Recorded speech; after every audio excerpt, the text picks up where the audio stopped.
Good day everyone, we are the Group 5 and we're excited to share our report on Eggs, Gender and Society. My name is Angel Laraang, together with Ella Tejada and Jamaica Lorente from BSHM2D at Aklan State University, Calibo Campus, and we are going to discuss the Chapter 13, the Women and Education. So let's get started.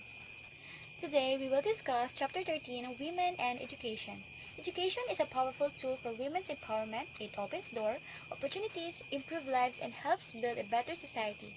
However, many women still face barriers like discrimination and lack of access to quality education, and this report we will explore the challenges and the importance of education in achieving gender equality. So let's begin.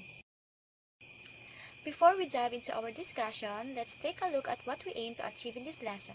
By the end of this lesson, you will be able to identify the major problems women face in the education sector, explain the value of equality in education for women, and name the policies that protect the rights of women in education. Gender and education in the Philippines. The Philippines ranks high in gender parity, but gender equality is still lacking. Gender parity means equal access to education, while gender equality means having the same opportunities, right, and treatment in education and beyond. Many women still face barriers in career advancement, leadership, and decision-making roles due to ingrained societal norms. Education alone is not enough. We must ensure it empowers women beyond the classroom. Education is a fundamental human right, but gender disparities that affect women worldwide. In the Philippines, we have achieved gender parity, meaning equal access for boys and girls. However, this does not mean gender equality.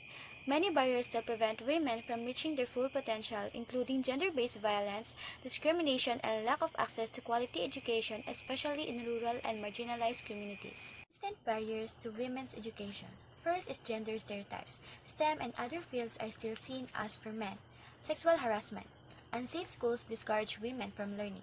Outdated curriculum materials often reinforce male-dominated narratives. Addressing these barriers is key to true gender equality in education. Gender-fair education is not just about access, it's about ensuring women receive equal opportunities to grow, lead, and succeed. A system that removes bias, promotes inclusivity, and challenges stereotypes creates a society where both men and women can contribute equally to economic and social progress. Benefits of gender-fair education. First is to have better jobs. Educated women secure stable employment. Second, delayed marriage and lower fertility. Education reduces early marriage. Third is empowerment, which is education fosters confidence and leadership. So having this gender-fair education benefits both individuals and society. Typhoon Odette and women's education. Let's take this an example.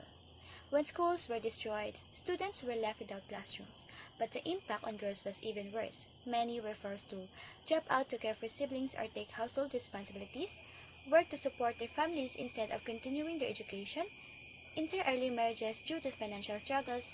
This shows why education policies must be disaster resilient, ensuring that girls do not fall behind after crisis. How to address gender issues in education. To bridge the gender gap in education, we need targeted solutions.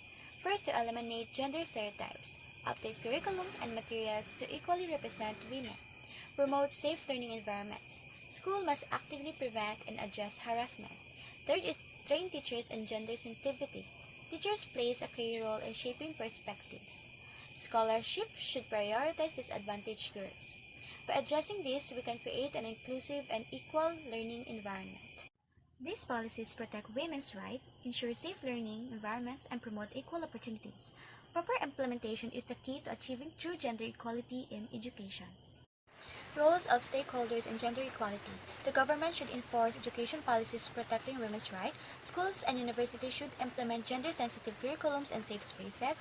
Community organizations should promote awareness and advocacy. Families should support girls' education without bias. Teachers should foster inclusive and respectful classrooms. Each sector contributes to equal education opportunities for women. Gender equality in education will not happen on its own. It requires action. So we must challenge gender stereotypes, address gender-based violence in schools, promote equal opportunities in education and work, and ensure access to quality education for all children regardless of gender. By working together, we empower not just women but society as a whole. That concludes our presentation on women and education, and I hope you've gained something, and thank you for watching.